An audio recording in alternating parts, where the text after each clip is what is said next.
Hello student, हम लोग इस सीरीज में सेक्शन वाइज करंट अफेयर्स लेके आए हैं। मतलब ये इकोनॉमिक्स का एक जगह current affairs, science and tech का एक जगह, पॉलिटी का एक जगह, और चाहे वो एग्ज़ाम बीपीएससी हो, यूपी पीसीएस हो, इंडिया के जितने भी स्टेट पीसीएस एग्जामिनेशन है उन सभी के लिए ये यूज़फुल होगा। साथ ही साथ मैं आपको इसमें यह भी बताते चलूँगा कि ये करंट अफेयर से रिलेटेड में कौन सा जीएस आपके लिए इंपॉर्टेंट है, क्योंकि जो मेंस के क्वेश्चन वैसे ही आते हैं।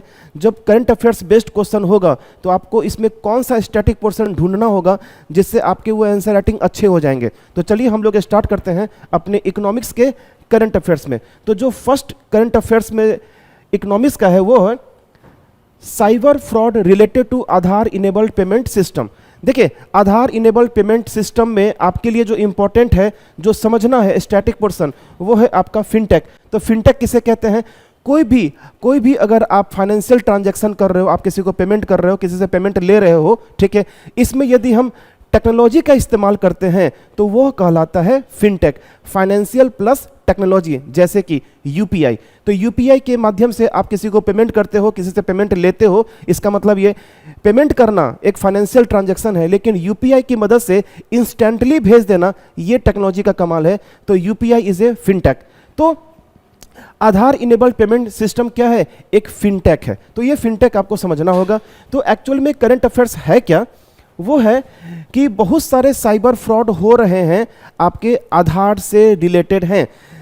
ये चर्चा में क्यों है? Aadhaar enabled payment system AEPS fraud accounts for 11% of cyber financial scams originating in India. मतलब जितने भी आपके साइबर फाइनेंशियल फ्रॉड हो रहे हैं उसका 11% आपके जो फ्रॉड हो रहे हैं, ये फ्रॉड का जो वजह है वो वजह आपका AEPS है, आधार इनेबल्ड पेमेंट सिस्टम है। ठीक है, अब सबसे ज़्यादा ये कहाँ पे हो रहा है? तो सबसे ज़्यादा ये फ्रॉड हो रहा है अपने बिहार और झारखंड में। अगर गवर्नमेंट का डाटा देखा जाए तो 1930 एक हेल्पलाइन नंबर है, जहाँ पे इससे रिलेटेड कोई भी आपके साथ फ्रॉड होता है तो आप कंप्लेन इसमें दर्ज करा सकते हो। तो जो कंप्लेन हुआ है वो 13 लाख कंप्लेन हुए हैं अभी तक, जो AEPS से रिलेटेड है। AEPS fraud included instance of biometric cloning. Biometric cloning की मदद से AEPS के माध्यम से फ्रॉड किए जा रहे हैं। ओके, जो हमारा नेक्स्ट है वो है T+0 settlement cycle. T+0 settlement cycle, तो T यहाँ पर है ट्रेड और 0 है मतलब सेम डे। तो ये चीज़ रेगुलेट करता है कौन? सेबी। एक बात आपको ध्यान होना चाहिए, मॉनेटरी पॉलिसी रेगुलेट करती है RBI, फिस्कल पॉलिसी रेगुलेट करती है सेंट्रल गवर्नमेंट। उसी तरीके से जो हमारा स्टॉक मार्केट है, ये स्टॉक मार्केट रेगुलेट करती है सेबी। ओके, सेबी का जो इस्टेब्लिशमेंट हुआ था वो सेबी एक्ट 1992 में। तो सेबी के अंदर जो स्टॉक मार्केट को रेगुलेट करती है, तो ये हमारे दो टाइप के स्टॉक मार्केट होते हैं, एक BSE और एक हमारे NSE। तो जो BSE है वो हमारी इंडिया का ही नहीं पूरे एशिया का सबसे पुराना स्टॉक मार्केट है, बॉम्बे स्टॉक एक्सचेंज।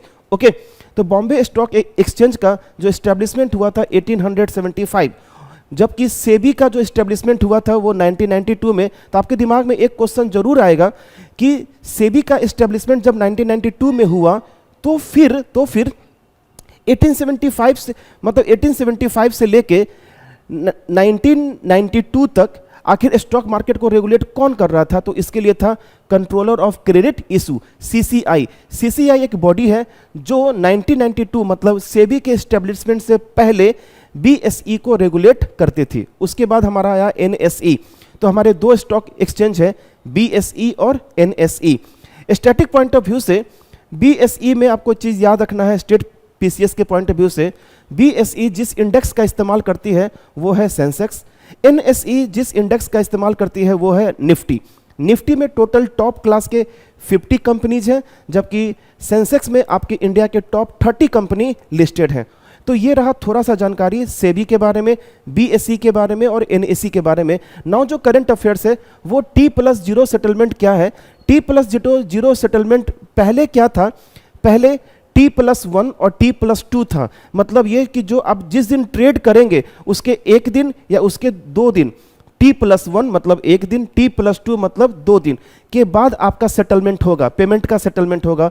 लेकिन सेबी इसको रेगुलेट करती है और इसको मॉडिफाई की है और मॉडिफाई करके लाई है T+0, मतलब जिस दिन आप ट्रेड करेंगे तो उसका एक टाइम फिक्स होगा और उसके कुछ समय तक आपका पेमेंट का सेटलमेंट हो जाएगा। तो चलिए देखते हैं। The securities and exchange board of India has proposed the introduction of facility of clearing and settlement of the fund and securities on T+0 मतलब same day and instant settlement cycle on an optional basis। तो यही है हमारा T+0 settlement cycle. ये इसको regulate करती है कौन? सेबी।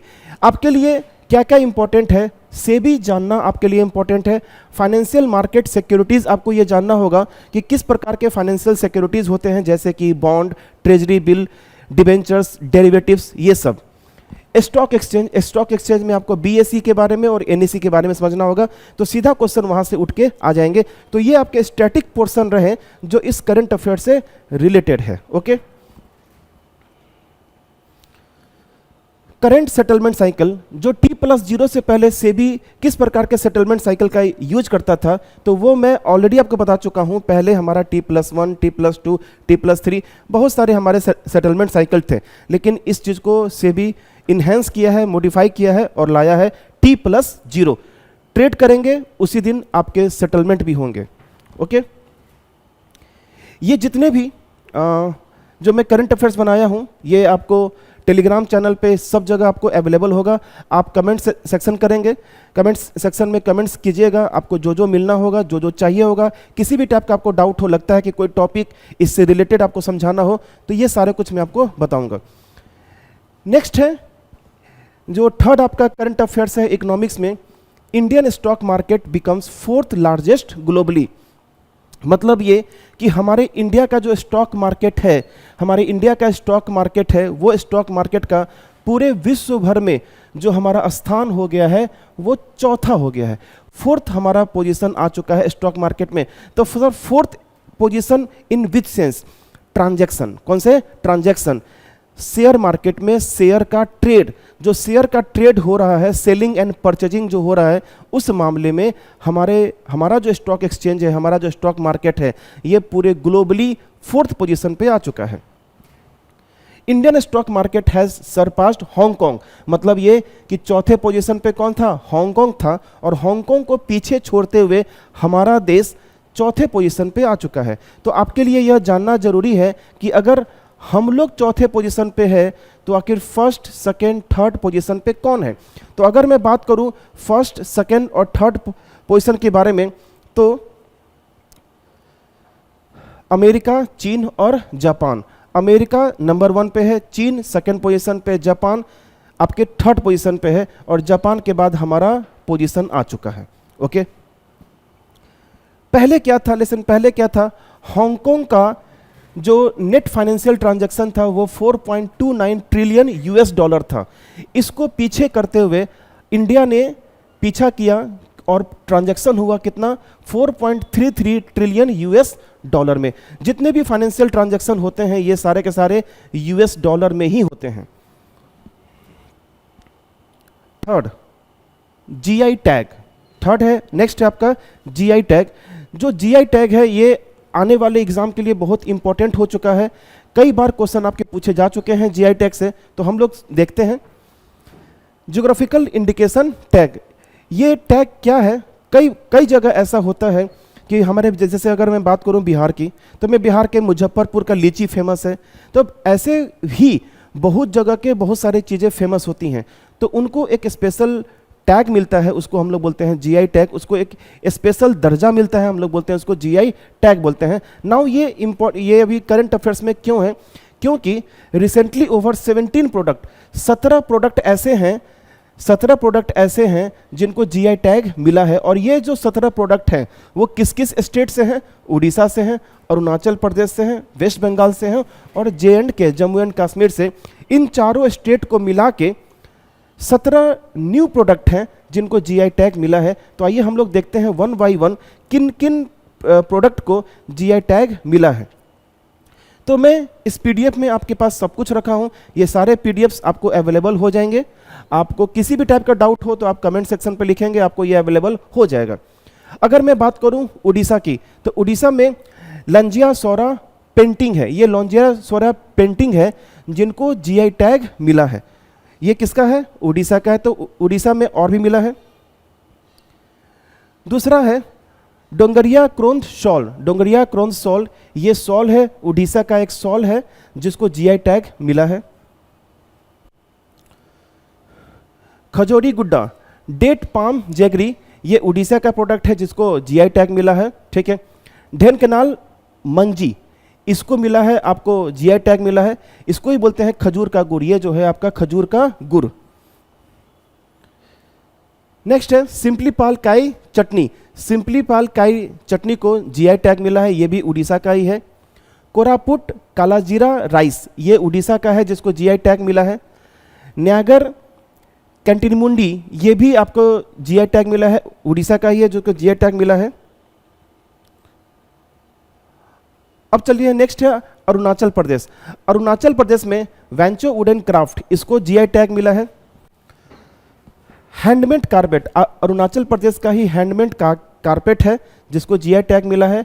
और आदि केकिर, ये अरुणाचल प्रदेश का ही है, जो एक अदरक है, आदि आप जानते होंगे, तो ये आदि की ही एक वैरायटी है जिसका टेस्ट काफ़ी अच्छा होता है, इसको जीआई टैग मिला है। वेस्ट बंगाल, वेस्ट बंगाल में अगर हम देखें तंगेल साड़ी, तंगेल साड़ी को जीआई टैग मिला है। वैसे आप लोग हिस्ट्री पढ़े होंगे तो ये आपको पहले से पता होगा कि जो वेस्ट बंगाल है ये पहले से ही कॉटन के लिए क्या है, फेमस है, शाही मलमल। तो शाही मलमल अगर हम देखें वेस्ट बंगाल और बांग्ला ढाका की तरफ देखें तो ये एरिया पहले से ही आपके कॉटन के लिए पहले से ही फेमस है। तो तंगेल साड़ी को वहाँ पे जीआई टैग मिला है। गरज साड़ी को क्या मिला है, जीआई टैग मिला है।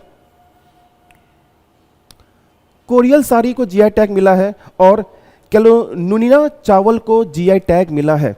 सुंदरबन हनी को, वेस्ट बंगाल का जो सुंदरबन हनी है उसको जीआई टैग मिला है। अगर हम बात करें नेक्स्ट जम्मू एंड कश्मीर, तो जम्मू एंड कश्मीर में रामबान अनारदाना को जीआई टैग मिला है। क्वेश्चन आपसे पूछेंगे कि कश्मीर के, जम्मू एंड कश्मीर के ऐसे कौन सा प्रोडक्ट है जिसको जीआई टैग मिला है, सो रामबान अनारदाना।